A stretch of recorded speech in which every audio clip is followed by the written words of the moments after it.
আজকের প্রথম প্রশ্ন আমরা নিচ্ছি নাজিয়া ইকবাল ইনসা থেকে। বলেছেন, বিকাশ অ্যাকাউন্ট খুলতে ফেস চিহ্নিত করতে ছবি দিতে হয়, নারীদের জন্য তা দেওয়া জায়েজ হবে কিনা?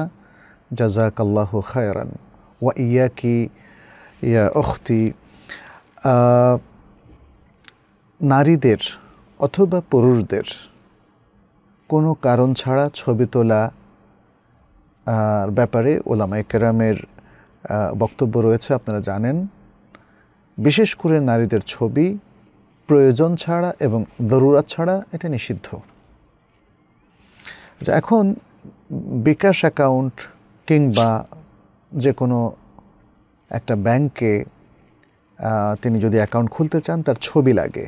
ছবি লাগা মানেই হচ্ছে ফেস, মানে জীবন্ত ফেস থেকেই ছবি নেওয়া। সেক্ষেত্রে এখন হয়তো অনেক সুবিধা আছে, বাসায় বসেই সেটা করা যায়। বিকাশের জন্য যে ছবিটা আপনি দিচ্ছেন, এটাও বাসা থেকেই দেয়া যায়। কারণ আপনার ছবিটা আপনি যখন ইন্টারনেটে অনলাইনে ক্যামেরাটা বা মোবাইল ফোনের ক্যামেরাটা ধরবেন, তখন এখান থেকে স্টিল ফটোটাই তারা নিচ্ছে। তো স্টুডিওতে গিয়ে তুলে সেটাকে পেপারে প্রিন্ট করে দেওয়ার যে সিস্টেমটা এতদিন ছিল, সেখানে হয়তো এখন কিছুটা পরিবর্তন হয়েছে। মানুষের প্রাইভেসি এখন আগের চাইতেও বেশি রক্ষা করা যায়।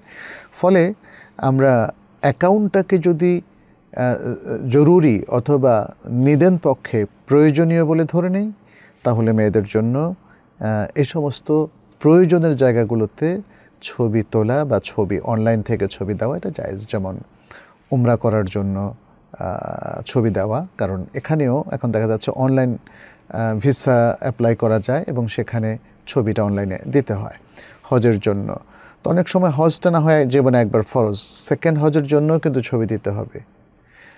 উমরাটা তো সুন্নাহ, যদিও হজের সাথে কেউ কেউ বলেছেন ওয়াজিব, সেক্ষেত্রে একবার করলে তো সে ওয়াজিব আদায় হয়ে যায়, তাহলে দ্বিতীয়বার।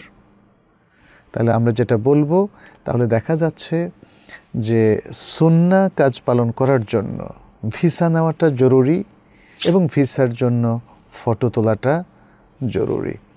এই দৃষ্টিকোণ থেকেও এই ফটো তুলতে শরিয়াতে অনুমোদন আছে। অতএব আপনি যে কোনো অ্যাকাউন্ট যেটা আপনার জন্য প্রয়োজনীয় বলে মনে করেন, সেটা করতে গিয়ে ফটো আপনি দিতে পারেন, অথবা অনলাইনে ফটো আপনি সরাসরিও দিতে পারেন।